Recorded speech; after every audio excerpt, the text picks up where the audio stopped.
79, nearly 80 degrees north at a place called Bockfjorden, at a base of a volcano called Sverrefjell.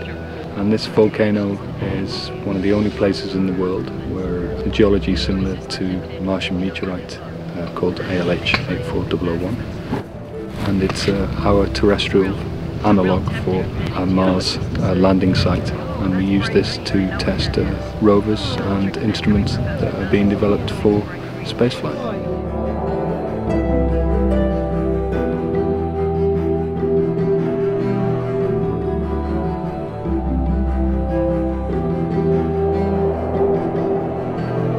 These rocks are very much like Mars meteorites, so that was kind of the attraction to come here in the first place. You know, the things that are in here could support life. Now, did they support life on Mars? We don't know. Or has there ever been life on Mars? We don't know. But in my mind, the only possible energy source for organisms on early Mars or even present-day Mars is chemosynthetic. That is, they're using energy from rocks. Because there's no other way to live. You either have to eat other organisms, or you have to use photosynthesis. There's no other source. So the only possible source for early life on Mars or Earth would be chemosynthetic. There are two different types of carbonate on here. There's some globules on the outside, and there's some in here. The ones in here were trapped gases that formed these kind of pockets in the lava itself. So we know that this material and this processes that formed these kind of things happened on Mars. And that's why this is a Mars analog site, and that's why we're deploying the rover and the instruments.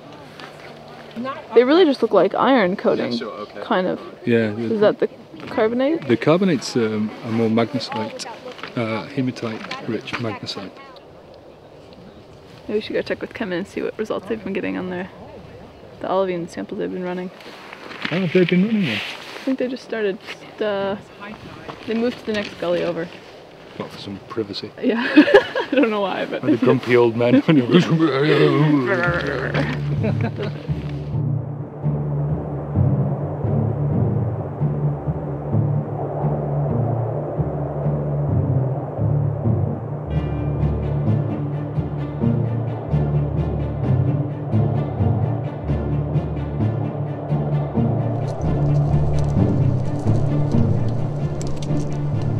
There is a record here of ancient life in both chemical terms as well as structural terms.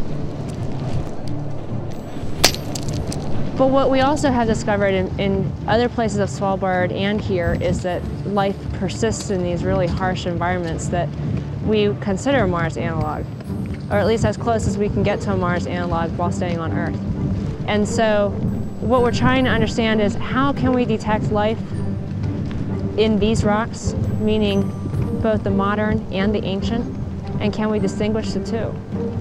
We also need to know how is it that life persists here, because this is an extreme environment, maybe as close as we can get to some of the Mars environments, because it's incredibly cold and it's very dry. So we want to be able to figure out how are we going to detect this life?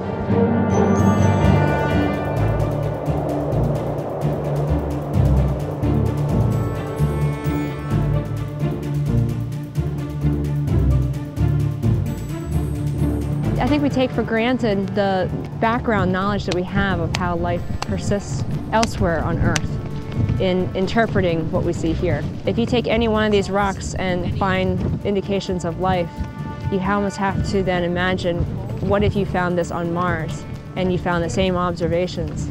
Is that really an indication of life? How much confidence do you have in that? The whole process of going through this forces us to go back to first principles of science and how we interpret those observations. And it's very difficult to do, and you only are forced to do it when you force yourself to do it.